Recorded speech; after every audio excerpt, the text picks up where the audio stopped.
Bon, les artistes, on va pas se mentir, quand on en vient à dépenser des milliers d'euros dans du matériel et qu'on n'arrive pas à rentabiliser tout ça, on en vient à se poser la question. Est-ce que c'est pas un métier qui est fait pour les riches? Il y a que moi qui me suis posé cette question? Non. Mais non. Ah merde.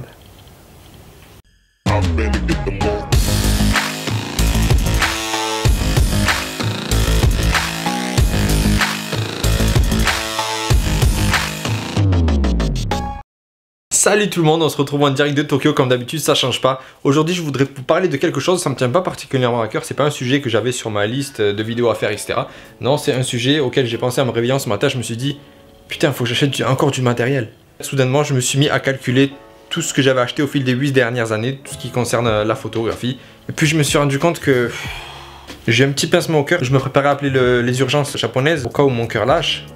Et je me suis rendu compte tout simplement que j'aurais pu m'acheter une belle voiture si j'avais pas dépensé tout ça. Une grosse belle voiture. Et puis en fait voilà, j'étais perdu dans mes pensées, puis je me suis mis à me rappeler les choses auxquelles je pensais quand j'ai commencé la photo. J'avais mis quoi, 500 € ou 600 € dans mon premier boîtier, c'était un kit avec le 18-55 mm Canon. Pour moi déjà 500 € ou 600 € c'était déjà excessivement cher. Mais bon voilà, j'avais pensé à me lancer un petit peu dans la photo, tout ça en tant qu'amateur. Mais vite fait, je me suis dit que je voulais en vivre. Je savais que ça allait être mon métier, je savais que j'allais vivre de ça. En tout cas, je savais que je voulais vivre de ça. Je savais pas que j'allais réussir, j'avais des doutes, etc. Notamment aux sommes d'argent colossales qu'il faut investir lorsqu'on veut passer professionnel. Pas forcément. Aujourd'hui, vous me direz, on peut passer professionnel avec du matériel d'entrée de gamme. Ça c'est clair, mais pour moi à l'époque je pensais que déjà il fallait investir des sommes monstrueuses pour devenir professionnel, etc. Je pensais au matériel photo, je pensais aux lumières, je pensais aux formations en ligne, je pensais à plein de choses que j'allais devoir acheter, dans lesquelles j'allais devoir investir pour devenir photographe professionnel. Et franchement quand on commence la photo c'est pas facile. Après ça dépend, je sais pas quel âge vous avez, ça dépend bien sûr de votre tranche d'âge.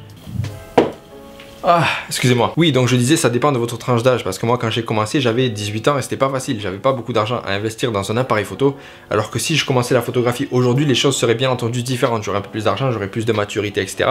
Je saurais combien investir par rapport à ce que je veux faire plus tard, etc.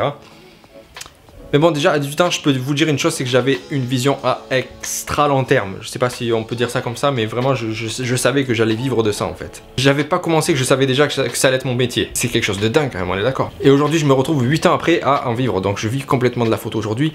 Et mon but, c'est de vous apprendre, de vous donner des conseils pour ceux qui veulent vivre de la photo. Des personnes auxquelles je pourrais apprendre, je pourrais donner mes conseils, je pourrais vous faire progresser et que grâce à moi, vous me dites... Alan, c'est bon, j'ai réussi à en vivre, j'ai eu mon premier contrat avec cette personne, avec tel ou tel client. Pour moi, ce serait énorme. C'est ça que je veux en fait, c'est ça. Je veux inspirer les gens, je veux inspirer les photographes qui veulent vivre de la photo. Je veux que dans 10 ans, on me dise, c'est qu'Alan, c'est grâce à toi que j'ai commencé la photo. Et je serai très content ce jour-là, je vous jure que je serai très heureux. Ouais. Et puis il y a la question de la rentabilité qui se pose assez rapidement. Est-ce que je peux rentabiliser mes dépenses? Est-ce que je vais pouvoir couvrir tout ça avec les shootings que je vais faire bientôt, etc.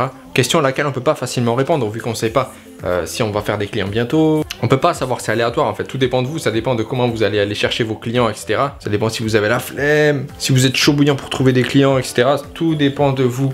Et ça franchement, j'ai été bête, mais j'ai été bête parce que j'étais un flemmard total. Donc moi en fait, vous voyez, je shootais dans ma ville, je faisais des shootings à 50 €. Il y avait personne, il y a personne qui était chaud pour mettre 50 € dans un shooting. Alors en plus j'étais amateur, j'étais dans une petite ville. Autant vous dire que j'allais pas faire d'argent du tout là-bas. Donc croyez-moi, cette question je me la suis posée beaucoup de fois. Et en fait, il y a une toute petite chose, une chose très simple qui m'a sauvé, c'est que j'ai la vision à long terme en fait. Je me demandais pas comment je vais faire pour gagner de l'argent sur une année. Je me disais comment je vais faire pour gagner de l'argent sur 10 ans, 15 ans, 20 ans. Vu que je savais déjà que j'allais vivre de ça. Bon, après c'est clair, c'est difficile d'imaginer des choses sur une quinzaine d'années. Et vu le nombre de photographes qu'il y avait déjà sur le marché, je savais déjà que ça allait être très galère. Mais c'est pas grave, je savais que j'allais faire ça. Je me suis dit je me laisse les 10 premières années, ça va être du temps pour m'améliorer, pour faire mon réseau, pour gagner un peu d'argent avec quand même. Je savais que j'allais gagner de l'argent avec, mais je savais que j'allais pas devenir riche. Mais j'ai déjà fait le plus dur en tout cas. J'ai construit mon réseau, j'ai démarré ma carrière, j'ai fait de belles photos. Déjà on me demande des photos un peu partout dans le monde, donc je pense que j'ai fait le plus dur déjà. Donc outre le fait que le matériel puisse coûter extrêmement cher, non, c'est pas un domaine pour les riches. Ça coûte très cher, mais c'est pas un domaine pour les riches. Tout dépend de ce que vous allez en faire. Vous pouvez très bien acheter du matériel d'entrée de gamme qui va vous coûter quelques centaines d'euros, comme vous pouvez très bien acheter du matériel qui va vous coûter des milliers d'euros. Pour cette seconde catégorie, ça va plutôt être des gens qui sont sûrs ou qui font déjà de l'argent avec la photographie, ou des gens qui sont assez aisés, qui peuvent se permettre de mettre 5000 € dans du matériel pour faire des photos de vacances. Vous aussi, parfois, vous faites ce calcul, vous vous demandez combien vous avez dépensé dans du matériel photo. J'espère que cette vidéo vous a plu, n'hésitez pas à lâcher un pouce bleu, commenter, partager, ça aidera un petit peu à booster la chaîne. Bon, on vient de dépasser les 800 abonnés, déjà c'est trop bien, on est presque à 1000.